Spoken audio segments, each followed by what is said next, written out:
Hi, Martin. Thank you so much for joining the No Formula podcast today. I'm so happy that you're here. Hi, Laura. That's my pleasure. Really happy to be here as well. Okay, so I just want to kick this interview off, and I want to ask you about your engineering programming background. Can you tell us a few of the interesting projects that you worked on? Yeah, in fact, I really like to do things and do projects of all sorts. So before going to engineering school, I had like a business about like landscaping business when I was younger in high school. Then I started a business around like organizing snowboarding competition. And when I joined university, I studied in industrial engineering. But at that moment, I discovered programming and really got interested into it. So started to do project around that. My first software that I sold to Pepsi for like employee scheduling, and it went on from there. I decided to work into that field afterwards, even though I didn't explicitly study that field programming. Yeah. Really liked it and learned by myself. So wait, what did you study? Industrial engineering. Okay, industrial engineering. And then how did you get the project for Pepsi? How, like, it Yeah, was in random? fact, yeah, exactly. Like, in fact, I had like one class about C++ and one other class about databases. So it got me going to read more about it. And at school, I saw an ad from Pepsi that they were looking for a software from graduate students to help them with. And I was like, I could do that, I think. So I went to see my teacher and asked him, do you think I'm able to do that? So his answer was like, with the skills you learned so far, no, but you can definitely learn those and you'll be able to do it. So I made a proposal to Pepsi, presented my idea for the projects. They gave me the contract and went on, build the software, and then they started to use it into their manufacturing plant to schedule the schedule of all the employees of the plant.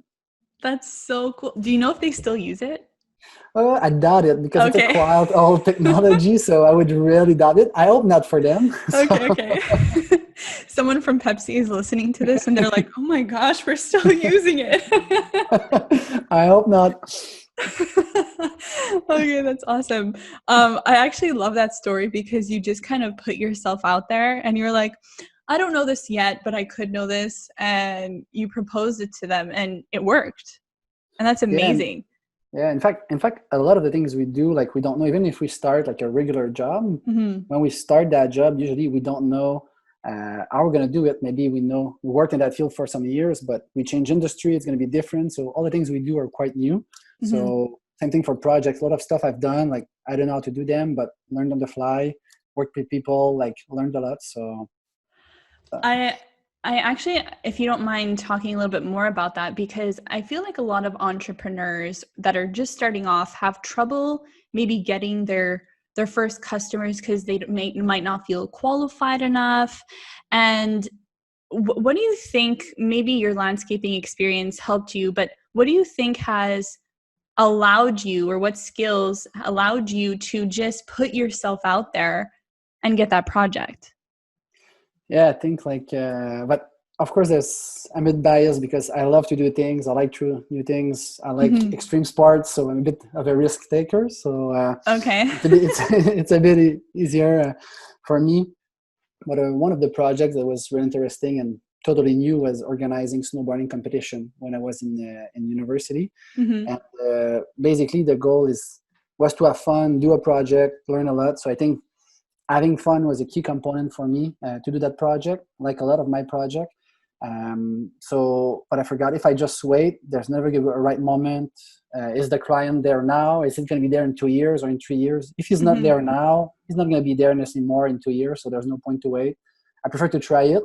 If it works, it's great. If it doesn't work, then I try something else afterwards. So That's really cool. Of all the projects that you worked on that we just talked about, so maybe your landscaping, the snowboarding, Pepsi, also know you worked for Proctor Gamble. Of all those experiences, what do you think has taught you the biggest lesson that you've carried through your career? yeah, I think like the snowboarding competition was the one that where I learned the most, right? Like it was basically what it was. It was we started in 2004. We organized a competition downtown Montreal called the Street Static. So we had to build an artificial snow park downtown Montreal, Sainte Catherine, right behind like the Simons. At the time there was no building there, so but we never done that. I never run like a big business like that. So we had to learn everything from sales and marketing to get sponsors, legal, to deal with a contract, people management, so all the athletes, putting the competition on television. He was at Music Plus at the time, for people that are a bit older like me, probably remember that channel. So, I remember. so it's been a lot of things like planning and responding to changes and problems. So for us, it's been a great way to learn and to try out things. But one of my biggest lessons I learned there is that if you don't put yourself into this journey, you don't try, and you're scared to maybe push a bit people politely, nothing's going to happen. And the example is, we tried to get sponsors for the competition for a long time. We got no sponsors. And at some point we're like, okay, we need to get McDonald's, otherwise it's not going to work, right? And but they were not responding. So we went and go see a store, asked to speak to the manager. They transferred our document to the marketing agency that was handling the McDonald's account. And we called the girl at the agency and said, I'm looking at your stuff. I'll call you back in 2 weeks. Interesting. 2 weeks later, no call. We called back. Interesting, but give me 2 more weeks. That's okay. So 2 weeks later, call again. She's like, look, I will call you back when it's the right time. And then we realized that it's never going to happen. And if we don't have sponsors, we cannot run the event. So I said to my two partners that was doing that with me, I'm going to go in person. I'm going to stay in the building until she meets me for 5 minutes. And I'm guaranteed when she meets us, we're going to get like the sponsorship. So my colleague was like, hey, we cannot do that. So I was like, okay, I'll go alone. Like, don't worry. So one of my partners came with me, even in the car on the way. My friend Shao was like, are you sure? Should we do that? So yeah, let's do that. So we went there. And at the building, the receptionist asked us, do you have an appointment? No, we don't have an appointment. So, but we'll wait. We'll be patient. And she said, give me your paperwork. I'll give it to her. She's going to call you back. And we said, no, she's not calling us back. So we'll wait politely until she's available. We'll stay here until 6 p.m. If not, we come back tomorrow. 1 hour later, the receptionist told us, and 2 days from now, you have a meeting at that time. Don't be late. So we came back for that meeting. And the next day after that, we got our sponsorship from McDonald's. Then from there, we got the one from Rogers and so on. So we got a sponsorship. But to me, my biggest learning is that sometimes you always have to be polite and respectful. But if you're a bit pushy in a respectful manner of others, like, things can happen, right? No one's going to give you something, but if you push for it, it's going to happen. Yeah, I love that. That's amazing. Okay, I don't know if you can share this with us, but can you tell us how much they gave you? A very good amount. Did you go in saying like, oh, I want $1 million, or did they offer you an amount? No, we had a plan, a proposal. Oh, okay. I'm Okay. a loyal McDonald's customer since then. Like, I never go to again. If I eat fast food, that's McDonald's. Because you have to pay them back. Yeah, very loyal people. You have to tell your whole family to start going to McDonald's. Okay, so all this eventually led to creating Osedea, which is your company. Can you tell us more about what you guys do and where the name comes from? Yeah, definitely. Like, Osedea, in fact, is a bilingual name, which was something really important for me. I really wanted to have something that's bilingual, since in Canada we're a bilingual country, but not only in Canada, in Montreal. I like that diversity aspect of a name. So Osedea is a mix of Ose, so in English, like kind of bold, kind of, and the idea. So Osedea. So that's a mix for that. So I kind of like the fact that it was bilingual. In fact, today at Osedea, we have 5 core values. Diversity and inclusivity is one of them, which is really close to our heart. So I find the name that when we started with the company, went directly in that direction, which I really like. What do we do at Osedea? In fact, we're a digital firm where we build like digital products for our clients. I'll just explain a bit more in detail. So basically, 50% of our work is more toward like consumers. So we do mobile applications, for example, for TVA sports. So like a sports television network to watch live TV, stats, news about sports. We did apps for the Montreal Museum of Fine Arts, where we do indoor geolocation. And when people stroll around across the museum, we change the music in their headphones according to what they're looking at. So they're looking at a 17th piece, they walk, the music changed because now they're in the 18th century. So we do a lot of apps like that for radio stations and other kind of like businesses. So that's 50%. And the other 50% of stuff we do is more kind of like software for businesses to improve their processes. So an example would be we work with the mining industry, where we have like sensors in the mines. We collect all that data, we process it, and we return to the operators at the mining site what to do to optimize the extraction, for example, of copper, for example. So, okay, move that pipe, the pH in that pool of chemical is too low, add more chemical, add less, and so on. Like, of course, I'm simplifying the process, but we have them operate more efficiently. So we do software, for example, in mining industry, aerospace, manufacturing, any kind of business. So all our projects are very different. So that's what we like to think about this. Like they are very different. So they're so diverse. Like you cannot have someone in the office that's an expert in like copper and mining. No, exactly. Right? But like, we're actually getting quite good at the mining space. That's surprising. I never thought about that. But yeah, we touch a lot of stuff. So the person working in on copper, like the next month or a couple of months later, can work on a startup for mental health, for example. Like it's very diverse. They change. So from a big multinational to a startup, we have all types of company. And I think it's what people like to change stuff. Technology. But doesn't it take time to do all that research for all these different industries? Like, doesn't that take time away from maybe, I don't know, creating the software? Yeah, there's pros and cons, right? So obviously, like we have to learn the domain about the domain where we're working in. So like knowledge and all that stuff. But at the same time, the expertise we have from touching so many different like software or platforms or being really creative in different industry, that's like knowledge that we can bring to our clients as well, right? So yes, there's definitely pros and cons. Of course. But some our clients see the value and we believe it's great, but no matter what, it's what we like to do. So we'll continue that way. No, I love it. It's just like from an outsider point of view, and I'm sure like even in like my business textbooks, it's like, oh, always pick a niche and then grow with that niche. And here you guys are thriving and working on so many different things. So I love that. So just going back to your story on how Osedea started, how did you get the idea? Yeah, in fact, I didn't. It's been a long process. In fact, I like businesses when I was younger. Went to university, and after university, I moved to Toronto to work at Proctor Gamble because I wanted to learn English, improve my English. For sure, you can hear my accent; that's quite thick. So you're pretty bilingual. You're doing very well. So I went to Proctor to improve my English. But and I thought I'll go 1 year, I'll come back and start a business. But in fact, I loved so much my job over there that I stayed there for 5 years. I worked in a team called like emerging technologies, where we're like trying all like new stuff. Before moving that to like teams who do projects, so it was really, really fun. We're a small team, so I really enjoyed it. And then at one point, I said, okay, I'm never going back. Like I'm doing this. And one day, I got some sort of a promotion, and they relocated me to Brazil. However, the work I started to do there changed, right? I was not hands-on on project, not touching new tech. I was more doing paperwork, analysis, study around that for IT, for Brazil, for the company. And I didn't like it as much. So after 6 months, I'm like, okay, I'm done. I don't really enjoy that work anymore. So I'm just going to go back home in Montreal. I'm going to start freelancing. Doing mobile apps and see where it takes me. So then it's all started as Osedea, right? So I started doing mobile apps, expanded into the web, and so on. So it was really like I want to do something else. Yeah.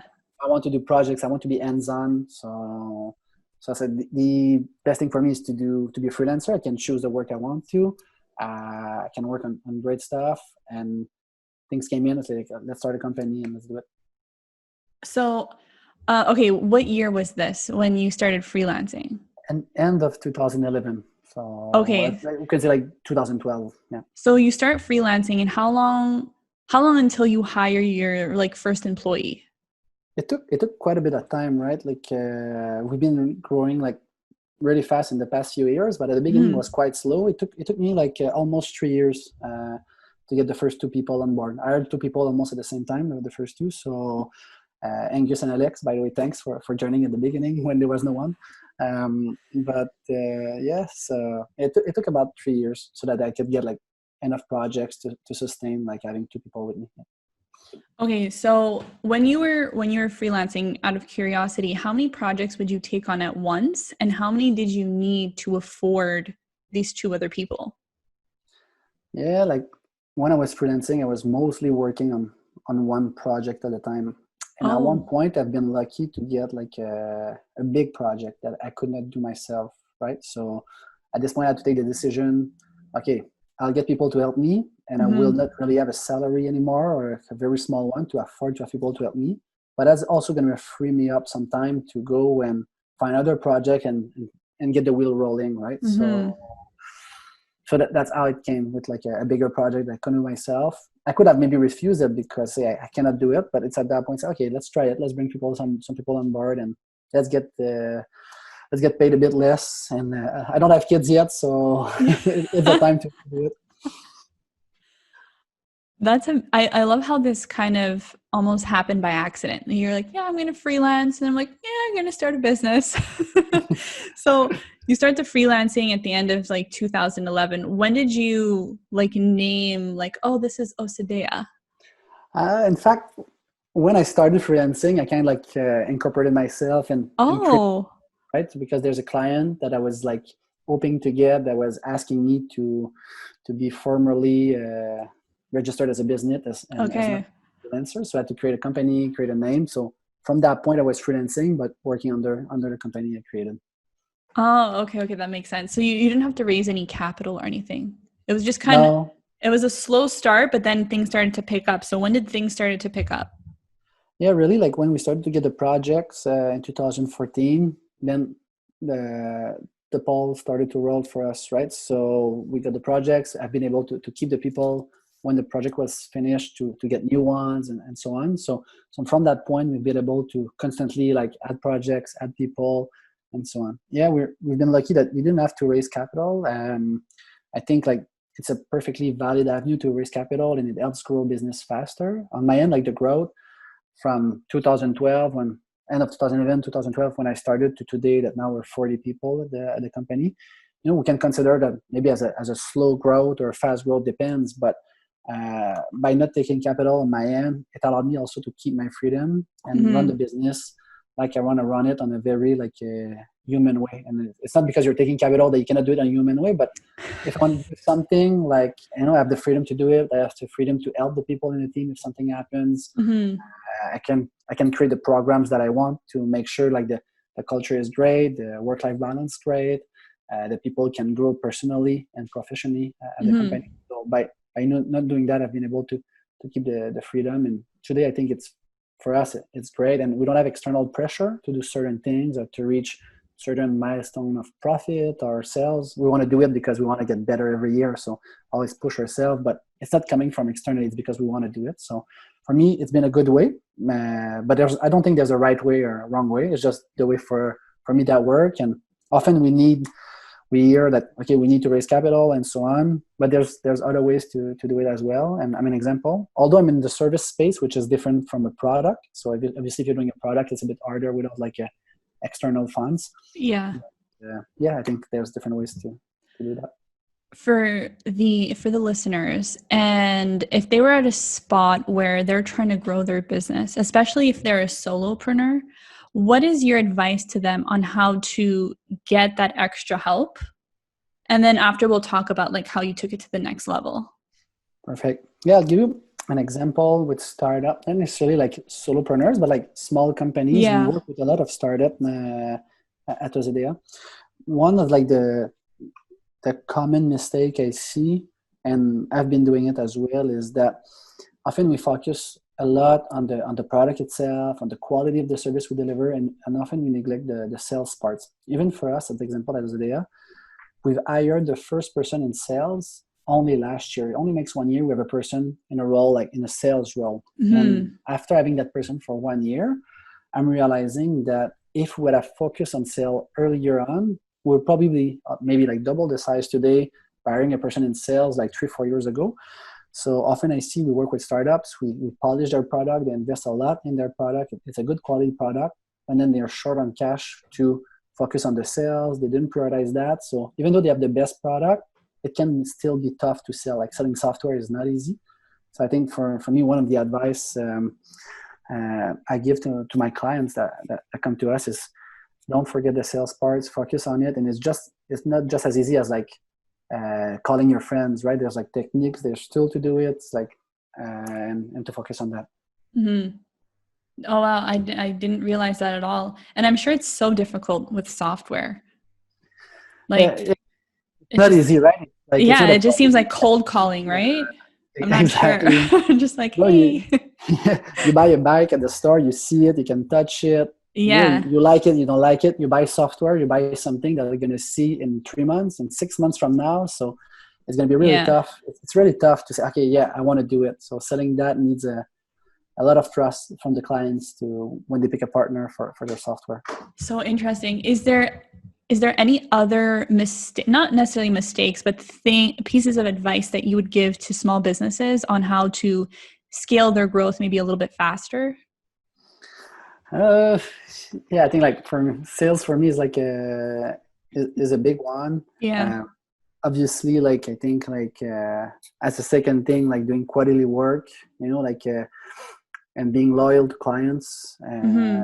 Like often you get a client that's been with you for many years, and then you get another one that's more money or more interesting and so on. But I Mm-hmm. think being loyal to your clients, to the people who help you like getting started, brings you a long way, because they're ambassadors. They can like reference you to other clients. So I think Mm-hmm. it's something we work with clients that were there with us when we started, like hiring people. So like 5-6 years ago, they're still with us. So it's really fun to see, and they're great ambassadors. They bring us works. We need to build a case study, they're open to do it. So it can help us a lot now by having stayed with them, even though like today we don't charge them, we charge them a lower rate, like Mm-hmm. there's all those kind of things that come with it, but it's still worth it to keep those people on board with you. Yeah, the long-term value of having the customer. And out of curiosity, because you create the software and then you give it to them, do they keep coming back for different software, or do you continuously work on the software with them? Yeah, in fact, like when people approach us for the first time, like you build a software, it's kind of like a one-off contract. But the reality is when you build a software, it's kind of like never ending. There's always improvement you can do. There's Mm-hmm. always like new opportunities, new market you want to reach with that software, or new improvement. You want to use it internally to improve your processes. Then it works. You want to improve more processes internally. So there's always work to do. So I think like the key for us is always focusing like on doing like a good software, good quality, but not only that, is also like the experience of our clients. So when we do like web product, when you talk about like a product, we often talk about a user experience. So the Mm-hmm. person using your software. But there's a lot of stuff going for us. Like since we build a software, it takes us months. So we work with the client months. So the experience the clients has with us, so how we communicate with them, the updates we give him, the methodology, how we make his life simple, but he or she is still involved in the process to give feedback and so on. So that experience of building the software with us and being interesting, because so really often I speak with people and they dislike their IT department. They dislike their IT provider. Like they're not happy. It's too slow. It's not efficient. Like they don't Mm-hmm. understand the processes. So I think we put a lot of emphasis on like the customer experience. So like when they work with us, like not the actual product, we do them a good quality one, but like when they work with us, we want to make their life easier. And what's funny is that um, like a couple of years ago, like 5-6 years ago, it was not a strength. Like it was actually a weakness. And some clients who really like the product we built for them gave us the feedback. Martin, like the product is great. We love it. We're happy with the result. But the road to get there was really rocky and bumpy, right? It caused us maybe a bit of stress, or we had to create rework or so on. So we took that feedback, and now taking that feedback, now we use it as a strength, right? We took it, we digest it, we say, okay, we could complain and say they're wrong, but let's take it, let's try to improve. And now today, that's kind of a strength that we use as a selling point, and clients like it, and then they also, it's also a reason why they stay with us in the future. I think that's a great point on how to grow your business, is always considering customer feedback and then implementing it and making those changes. Because it's one thing to ask for the feedback and then ignore it, but you guys have implemented it now and it's a strength, which is amazing. Yeah, and I feel really lucky that those clients, and they know they are, that that they gave us that feedback, right? Like Mm-hmm. at one client, I almost left like the meeting when the project was done. Like I was like not crying in my car, but I was really sad. I was like, it's done with them. It's never going to happen. It's a big corporation, and they call us back, right? Because they like the end product, but you guys need to improve, and we did improve, and then we continue to work with them afterwards. And for me, I will always respect the person who gave me that feedback. So also my advice is don't be shy to give feedback, right? If the person would just have ignored it and not given to us, maybe we're not there today. Like but you were also receptive, right? Yeah. Because you could have cried in your car and then never answered their phone call again. Right? So it's great that you were receptive, and then you're like, okay, everyone, like we're changing things. So I think that's one of your strengths as well. Yeah. Exactly. And I want to shift gears a little bit here. Yep. I know that you don't have a hierarchy, like managers and stuff like that in your business. Can you tell us a little bit more about that? Maybe I got that wrong and how it all works. No, you didn't get it wrong. Like, in fact, like we use kind of a hierarchy that's kind of like a flat structure, and there's a lot of myths about flat structure. Does it really work or not? So yes, it's a bit chaotic, but it's kind of an organized chaos, which is great. But I think that there's pros and cons into everything. But one of the pros in that formula of not having a formal hierarchy. So if you have someone at the office who's their manager, like they don't know, right? Like they don't know who's their manager.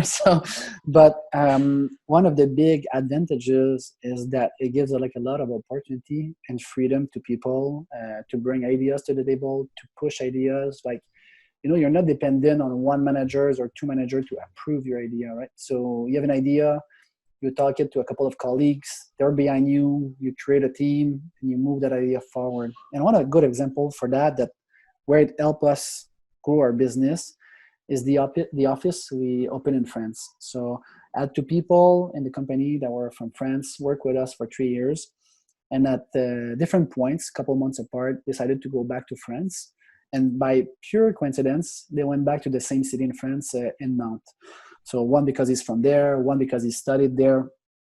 And you know what? They wanted to say, like, to continue to work toward this idea, and they wanted a bit more as well. They're like, hey, Martin, could we open an office? Like, we could do it, and so on. So they prepared the project, they brought the idea, and like, there's not a formal hierarchy. And even with myself, so who am I to say, like, no, guys, you cannot do it? So look, this is the budget you ask. We do have the money available. So go ahead and start that project and try it out. So it makes about like 1 year and a half now that we started the project, and the office there now is they started 2, now they're 5. They're looking for more people to join the team, and it's working. So, but having a formal hierarchy, maybe they would have proposed that to their boss. Their boss could have been shy to talk to me about it, say, no, it's not the right time, blah, blah. Maybe that person was not interested in overseas projects. So I mean, that way, there's like a lot of like rapid communication, like people are really free to bring ideas. So for us, it works out really well. I didn't know you guys had a full office there. Yeah. It's nice. I love to go to France. So that was a great thing, right? So I'm going to come visit your offices in Montreal and in France. Yeah, you should. Like they're both really nice. That's awesome. So other than you mentioned before, like the sales and getting more customers, what other factor do you think contributed to the growth of your business? Yeah, I think like to what I mentioned a bit at the beginning about extreme sports, I think like taking a bit of risk is something that help us grow our company. And by saying taking risk, I'm not saying to do like stupid things or like very risky things that are not like thought through and so on. What I mean by there is being more kind of by taking risks is being open-minded, right? So there's stuff that can be a bit risky or a bit like out of our comfort zone, or it's not something that we offer, that we're not planning to do, or so on. But by being open-minded and say, okay, let's try it, let's see the opportunity, is there something for us there? It can bring opportunities, and it's going to bring you to take those opportunities. One example is that, like we hear a lot about like the AI, like artificial intelligence hype and so on, and there's like very great companies in Montreal about that. But a lot of the AI is done within product companies. So startups that have a great products, they embed an AI into that. One of the things that we decided to do this year, like for us taking a risk, is say, okay, let's invest in AI at Osedea. Let's hire people that have like knowledge in that field, are experts, a lot of experience. So it's a big investment for us. But in the future, it's probably going to pay, because as a service company, there's not a lot of service company like us structured to do AI for their clients that are not tech companies, so like more manufacturings and like businesses like they do like production and so on. The AI can solve a lot of their problems, but it's tough for us. Like they're not aware about AI. You know, it's tech, it's foreign to them. So for us, it's kind of a risk. Say, let's do that. But by being open-minded, people brought that to my attention. Hey, we should do it. We should try it. We're not going to get a lot of revenue from that this year, but in 3 years from now, that's probably going to be like one of our big like growth vector. But we have to start it now. We have to be open-minded about it, try it, and see what happens. So to me, like taking risks, being open-minded is very important to grow your business. Especially like you're thinking 3 years ahead. So that's cool, because a lot of people are like, oh, what are our quarterly sales? What are we going to do in 2020? You know, but you're thinking like, no, we can do this if we spend enough time and money into it. And in the next 3 years, we're going to be rich, right? Yeah. Or we're going to have fun. At least we're going to have fun. So yeah. I was just kidding, but yes. So I'm just thinking, in terms of, because I was thinking about like how diverse your projects are. How many projects can you take on at once? The number like really depends also on the size of projects we have at the moment. So we could have like many small ones, maybe less bigger ones at the same time, but I don't have an exact number, but usually we're running, I would say, in parallel, maybe 8 to 10 projects, like, and out of them, maybe like 2 or 3 are smaller ones. So maybe like 5 large projects in parallel, maybe that we're doing. So yeah, because I was just thinking, like, right now, you're 40, right? Yeah. But you really need all those people to be working on different projects, and the number of projects you take on depends on how many people you have. Yeah. So it's like a vicious circle. Yeah, like one of the pains of like our industry, the service space, is that there's never like a great spot, right? So at some point you have too many people in the team, you don't have enough work. And then like 3 months later, that's the opposite. You have too much work and not enough people. And then 3 months later, that's the opposite. You have like, and then it just keeps going on and on and on. And you think like when you're 5 people in the team, you're like, oh yeah, when I'm going to be like 10 or 15, that's going to be easier. And then once you're 10 or 15, you're like, at 25, that's going to be easier. So now we're 40, we're like, okay, at 60, 75, it's going to be easier, but that's not going to be easier. That's going to be the same problem. But because you're always kind of chasing, like, how do you know how many projects to take on? Or do you have projects on hold, like a wait list or something? Because like when you want to grow, right, you have to make sure you're taking off enough projects to like pay the people that you already have and then new people. So you kind of always have to have an influx. I don't know. I'm just trying to figure out how to grow this services business. I don't know. The thing is like how we work is like we can never stop selling, right? So even though we're always like full on the sales process, because doing sales, especially in our field, can take a lot of time. You know, like we can work with potential clients for months, like even like sometimes up to a year before it works out. So we cannot just wait, because once we'll need work, maybe there's not going to be work at that specific moment. So we're always on the lookout for projects. But obviously there's always like some techniques, you know, like when we're full, we're still doing sales, but we might try to increase our margins a little bit. And if the client comes in, then it gives more kind of leeway to recruit or to do other things to help us absorb that work and reorganize ourselves. But one of the key things, although is, even though we're a small company, you know, we hired like a full-time person in charge of like recruitment. So that person helps us a lot to react to the spikes, hire more people when we need to do so. So that's been really helpful for us. Like I didn't think when I was building a business that at 40 people, I will need a person in charge of like only recruiting. Yeah. But since we have that person within the team, for us, it's been a game changer, and we really appreciate that. The fact that we can kind of hire on demand. It smooths out the process. That person comes in with some expertise and stuff, and to us, we're in a field where we sell our talent, right? We sell our expertise. The people is really key. Like in every business, people is key, but we don't have machine, we don't have a product, we have like expertise that we sell. So the people in the team are key. So having that person as well help us to be always on the lookout for like the best people. So we're constantly looking, and once we have a great fit, we will hire the person nevertheless, even if there's no work, because we know work will come at some point. So we're always so. But in terms of that, means you for sure have some capital like saved up for that, right? Because it's not every small business that can be like, hire them. No, exactly. But right.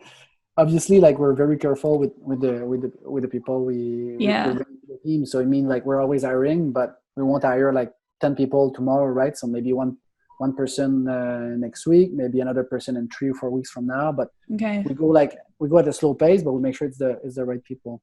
And I think like to your point, like when you start to make a profit and all that stuff, it's tempting to say, okay, let's make the office like twice bigger and like beautiful stuff and like art on the wall and this kind of thing.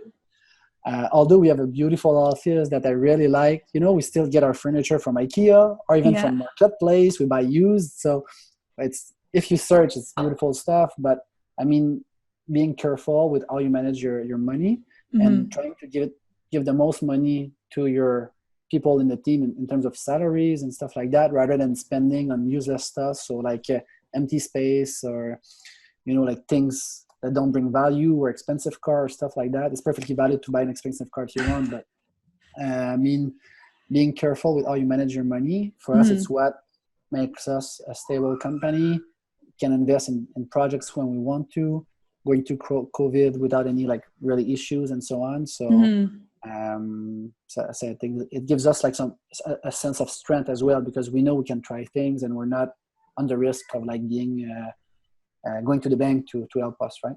Yeah, I think that's important. Just like having that security, and it really it coincides with your values of being like a risk taker and trying new things. Like you would have never been able to go to France and open an office there if you didn't already have that mentality to be open-minded. And to be open-minded, you have to have, cash on hand to be able to do that, right? Yeah. So it's like a full circle. It all works all together. That's for sure. And I'm actually just curious, in terms of like charging your customers, do you charge them like, let's say 50% up front and then 50% at the end of the project? Not really, because since our projects are quite large, usually they span months and so on. So charging a 50% deposit would be like too much upfront for the client, and 50% of the remaining at the end would maybe like too much for us to wait until the end. So we go more on a progressive basis based on the percentage of advancements of the work every month, which we agree with the client, and we go that way. So I find it's safer for the clients. We do ask for a deposit. Like I've been burned sometimes of not asking a deposit and feeling the pain afterwards. I always recommend to ask for a deposit. Although you trust the person, you like the person is really cool, but the person paid for the lunch when you were with that person. But like, don't look at that. Ask for a deposit, but 50%, depending on the project, could be like a bit heavy to start. So. Okay, that makes sense. Yeah, because I was just wondering, if you're working on a project for a year, pricing kind of, you need that profit coming in kind of the whole way through. Correct, exactly. Yeah. You mentioned profit a couple of times. At what point, like, did it take those first 3 years to make a profit, or were you making a profit almost immediately? But depends like how you see it. So basically when I was alone, I was getting projects, so that was transferred into salaries. So basically like I had what I sold, right? So it was pretty tiny, to be honest, the first 3 years. But there's like I'll tell you a story. Like one of my friend, when I quit my job at Procter Gamble, my friend owns a business in my hometown, like huge one, like 500 people, and he's very successful. He does really great work. But when I quit my job at Procter Gamble, I had lunch with him and say, I'm starting my business. He's like, yeah, let's do it, Mart. Like, you can do it. That's going to be great. And I was like, yeah, I think like in 2 years from now, like I'm going to be there. And that is like, Martin, like, I don't want to be like to annoy you, but in my experience, it takes at least 5 years to get something that is sustainable. And I was like, yes, I understand. But like me, like I can do it. Like, yeah, 2 years. And to me, 2 years were like on the far side. It was like 1 year most likely. But then with the years, I got working, I freelance, I got some people to join us. And what I realized is that after 5 years, I started to get something that was sustainable, that I was a bit more comfortable, having like a normal salary. The company was more secure. We had processes in place. Things were there. I could go away and people would backfill and things would still work. So, but it did take 5 years. So in terms of profit, like we always had a small one, but before it's really sustainable for us, took around like 5 years to get to something that's decent. So I didn't believe him, but now I believe him. Now when I tell people, yeah, you're really good, but it's going to take you 5 years. I think that's a great lesson. 5 years. I didn't know that. I've talked to many entrepreneurs and no one has told me that before. So okay. yeah, but I think that's a great lesson. That's good to know. I don't know how valid it is, but he told me that it was that for me. So I'm giving that advice. Don't be like too hopeful for the beginning. No, it's going to work. You're going to survive. That's great. But if you go through like a couple of years, then after that, it's going to be more fun. So kind of shifting gears again a little bit. I know before we were talking about employees and that was kind of like a pain point, as in someone's always, you actually have a recruiter to look for people depending on your work. Other than that, was there any growing pains that you had to overcome? And can you tell us about any of them? There's always challenge, when you work with people, and that's the beauty of diversity. Like, we're all different, and diversity is not just like the language or the skin color or whatever. It's more also like personality, right? We all have like different personalities, and that's what's beautiful, but also what sometimes creates problem and friction. So obviously within team members, like some discussions and some stuff, and like situation to deal and manage. The more people you grow in the team, the more likeliness that it's going to happen and that you're going to have to manage that. So obviously that's something that can be challenging. Also dealing with performance, right? So it's not always easy, like some people can perform a lot for like many years, but then they can stop performing. Or people that you hire, you expect they will be at a certain level, they don't perform. And if you want to have a work environment that works well, you want colleagues that works with you that are great. I want to work with people that I can learn from. I want to work with people that, you ask them for help and they're able to help you. They say they'll do it and they do it. So to me, that's important. And I know a lot of people value that as well. And sometimes it happens that in a team, some people will perform less, and dealing with that is something that's not easy. It gets a lot of, it's like personal, it's emotive, it's not simple. So I find that that's a challenge as well. But at the same time, working with people and being in a team is one of the most beautiful things, right? I didn't really like freelancing and being alone. Some people do, and I respect that. But for me, I find that tough. Like, I always like team sports.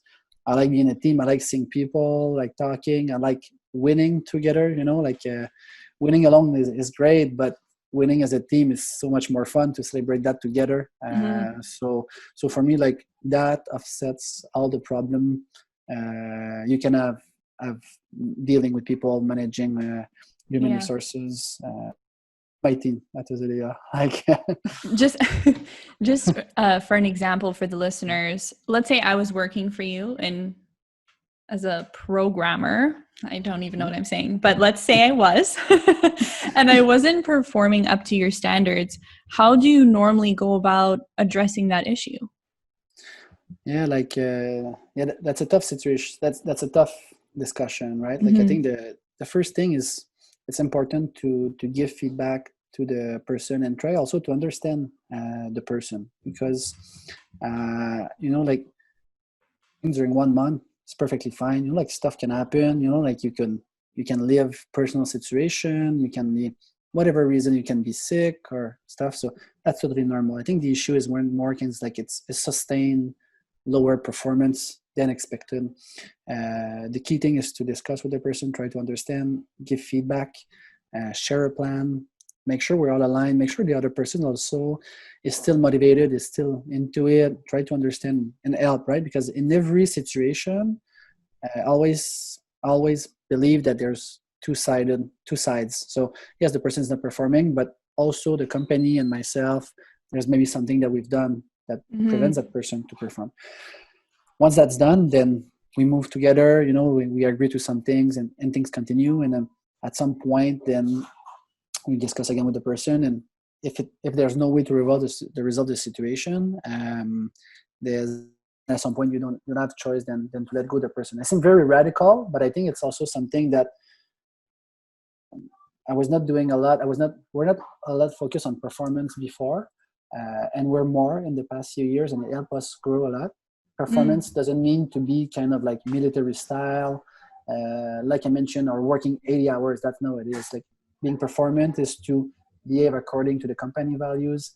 It's to be accountable. Like when you say you'll do things, you do them. You're passionate in what you do, and when you come to the office, so when you go to your office at home, you're there and you're working, you're passionate, you're not doing 20 other things. So I think that's all around performance. And a funny story about that, some people came to Osedea, and some people now work elsewhere, and that's great. There's some people in the past that I had to let go. And what's funny is often the people that will wish me happy birthday or Merry Christmas are people that I've fired and say, Martin, like 1 year after that, they write to me, you know what? That's what I needed. I was not there. I didn't realize. I learned from it. Now I have a great job that I love and more performance. So for them, it's also been a situation. Maybe they were not in the right place. Maybe they were just not yet ready for the work market or something. So, but to me, it always like struck me that people that I got along really well as team members that went elsewhere, they don't have to write to me at my birthday, obviously, but usually I get messages from people that I've let go and say, hey, Martin, you know what? Thanks for the experience you gave me at Osedea. I really enjoy it. And thanks for making that decision that now puts me in a much better place because I had a wake-up call or something. So. This is exactly like the story you were telling me about your client. He did the same thing for you, and now you're paying it forward to your employees. Obviously, it's not common, but I think performance is a tough topic. And then your question about like working with people and growing a team, what sort of pinpoints, performance is definitely a tough thing to address. Yeah. Well, thanks for sharing that with us. And just before we end this interview, I have one last question for you. Yeah. So this is the No Formula podcast because there is no formula to success. What do you think is your formula that got you to where you are today? Yeah, I think like two things. There's like a personal formula. There's a team formula. Like on the personal side, I don't believe that I'm really like the smartest person or the more creative person. Like in fact, my friends always laugh at me, but that's not important. I think where my strength is, I think like I'm an hard worker. And like an hard worker, I think it's where it puts me where I am today. And by hard work, I don't mean like working 80 hours a week in a sustained manner and like be overworked and burnt out. I think it's when is the time to push and to do that 60 hours for 2 weeks in a row, to do it and be happy about doing it, and to be able to take like vacation and to rest afterwards, right? So I think that's really I think hard work, it's where I think it puts me in. Hard works as well could be what I explained. It's also like often doing things, like when I work for Proctor Gamble, I always put more than I had to. And some people are like, hey Martin, why are you doing that? Like you don't have to do this, like everything's going well, like stop doing that. But to me, I liked it, and I knew that by working a bit harder, I would learn more. I would like get new techniques. I would maybe get promoted faster, so get new responsibility. And my my personal growth curve would be faster in an exponential manner. So to me, that was a key. So often we think like, I want to have a great work-life balance or work-life harmony, right? I don't want to work too much and stuff, but not being overworked, but sometimes putting a bit more is going to bring you a long way forward. And as well, I think like a formula to success, like I think at Osedea, like our formula to success is the team, right? So I think a lot of companies will say that, but I truly believe it. Like we have an awesome team. I don't have to be there. Things go perfectly smooth, if not better than when I'm there. I think I'm kind of the troublemaker at the office. Like, so, and I like our people are challenging me. I like the team spirit that we have. It's a lot of fun. So obviously, like at Osedea, like our success, we're super talented, expertise, everything. But I think our team is what makes us successful at the moment. Well, Martin, thank you so much for sharing all your expertise with us today, and thank you for sharing your formula to success. You're more than welcome. Thanks for having me tonight.